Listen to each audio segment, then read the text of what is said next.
Nous avons eu un entretien franc, cordial.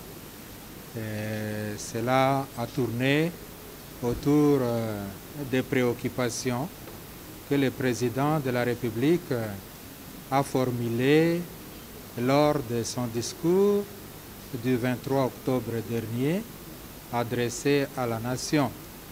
Et comme nous avons été invités, nous avons remercié le président de la République d'avoir pensé à la Conférence épiscopale nationale du Congo comme une institution pouvant donner sa contribution dans la recherche des voies et moyens de sortie de crise que connaît notre pays, la République démocratique du Congo. Et nous devons dire que tout s'est passé dans une atmosphère cordiale, conviviale, franc. C'était un entretien entre responsables.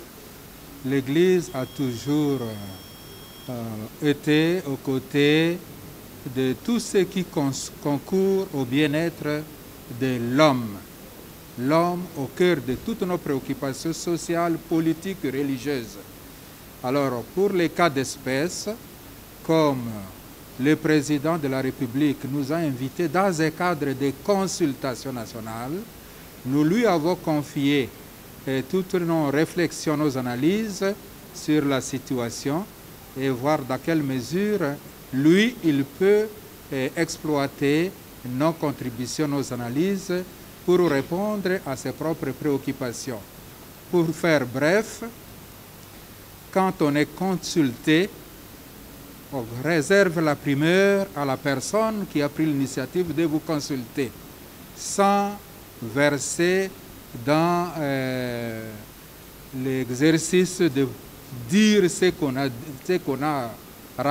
de rapporter ce qu'on a dit à l'autorité qui a invité. Voilà pourquoi nous ne pouvons pas, malheureusement, donner le contenu du mémo que nous avons remis au président de la République sur les questions pour lesquelles nous avons été consultés.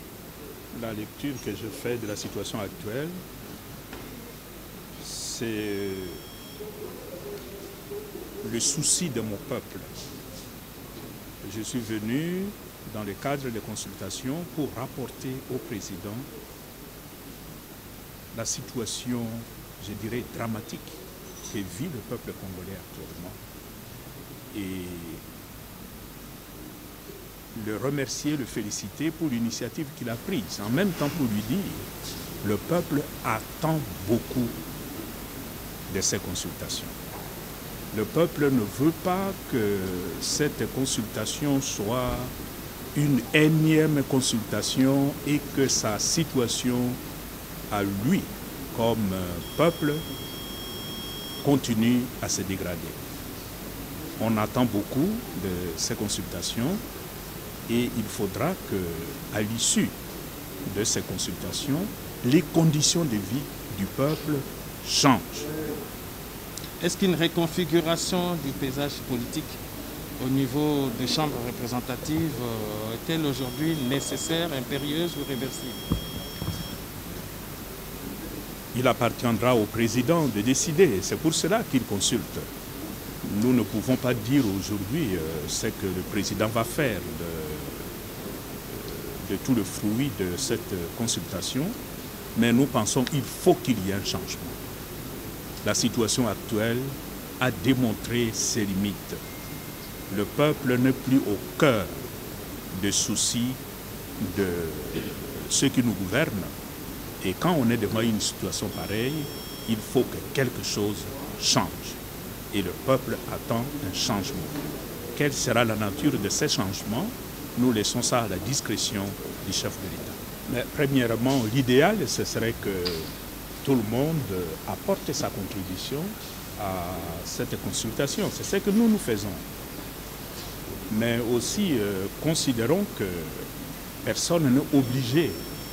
On ne va pas prendre quelqu'un de force à venir donner sa contribution. Mais nous vivons dans une démocratie. C'est aussi une majorité. S'il y a une large majorité, qui a apporté sa contribution, je crois que ça peut indiquer au président le chemin dans quelle direction aller. Oui, je voudrais d'emblée préciser que ici vous avez un groupe de sénateurs, des caches et des alliés, d'autres sénateurs, d'autres groupes politiques qui ont voulu se joindre à l'action et ou à l'annonce faite par son Excellence Monsieur le Président de la République.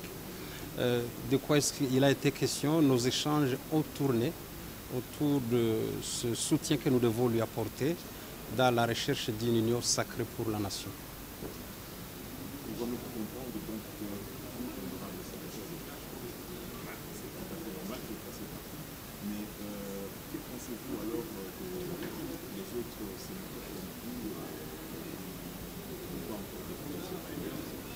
Comme je viens de vous le dire, on n'est pas seulement du cash. Il y a beaucoup d'autres sénateurs qui ne sont pas cash, qui se sont joints à notre action. Il s'agit ici d'apporter le soutien au chef de l'État parce que nous pensons que l'annonce qu'il a faite, c'est une annonce salvatrice pour la nation.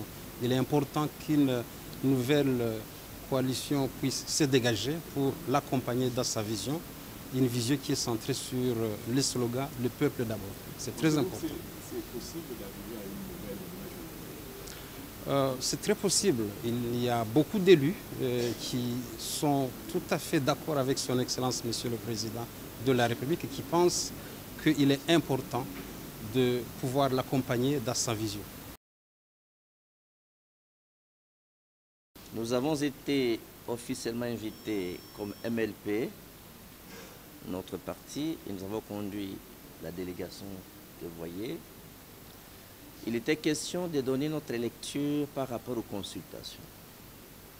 Pour le MLP, nous avons été clairs, ce que vous tous vous connaissez, on a toujours dit que les consultations se font dans un contexte de la crise persistante, prévue dans la Constitution et non prévue dans la Constitution. C'est-à-dire, lorsqu'il y a une crise entre le gouvernement et les parlements, et comprendre ici que le gouvernement dont il est question, tel qu'on a rédigé la Constitution, c'est le gouvernement élargi, y compris les actes du chef de l'État. Il y a la crise persistante. Les aspects non prévus dans la Constitution, c'est lorsqu'il y a les parlements qui entrent en conflit avec le pouvoir judiciaire. Vous avez vu les cas de l'opposition du Parlement d'exécuter la décision du Conseil d'État dans les dossiers de Kabound. Ça, nous n'avons pas prévu dans la Constitution. Un autre élément, que lorsque les trois chefs de corps entrent en rébellion contre le chef de l'État, donc le Premier ministre, le président du Sénat et la présidente de l'Assemblée nationale coalisent et entrent en rébellion contre le chef de l'État, ça, on n'a pas prévu la solution dans la Constitution.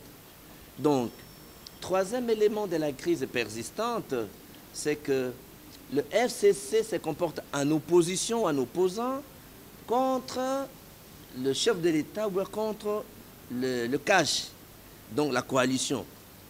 Dans cette rivalité, l'ensemble de ces quatre facteurs de crise met le pays dans une situation d'ingouvernabilité.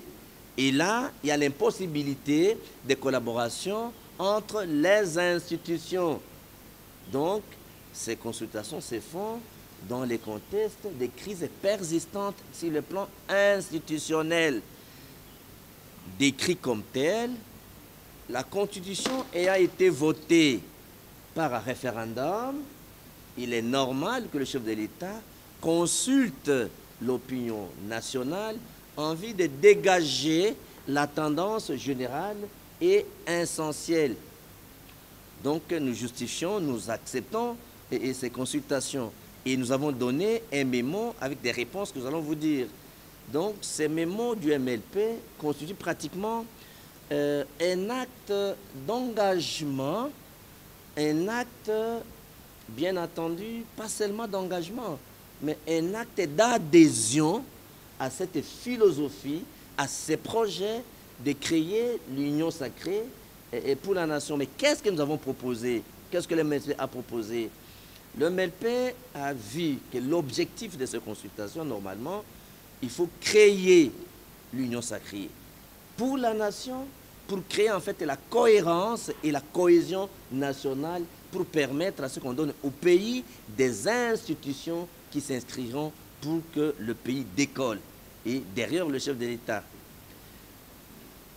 qu'est-ce que nous avons proposé? Première solution. Parce que le Premier ministre est en rébellion, nous avons demandé au chef de l'État de pouvoir, bien entendu, formaliser la rupture du FCC cash, parce qu'en fait, lorsque la rupture est formalisée, le gouvernement est démissionnaire. De deux, le président de la République, sur le plan droit administratif, a le pouvoir de suspendre le Premier ministre. Mais cette suspension ne peut pas dépasser 3 mois. Donc il a le pouvoir de le suspendre. Autre élément, nous avons démontré que dans l'impossibilité de collaboration entre les institutions, la cohabitation est impossible, donc pas de cohabitation. L'objectif, c'est de changer la majorité parlementaire, la reconfiguration politique. Le changement de la majorité parlementaire aura pour conséquence, on doit changer les bureaux de l'Assemblée nationale. Et pour conséquence, il y aura un nouveau Premier ministre. En défaut du premier plan, il faudra donc dissoudre purement et simplement l'Assemblée nationale. Il n'y aura pas de cohabitation. Voilà un peu la lecture du MLP qu'on a soumis au chef de l'État.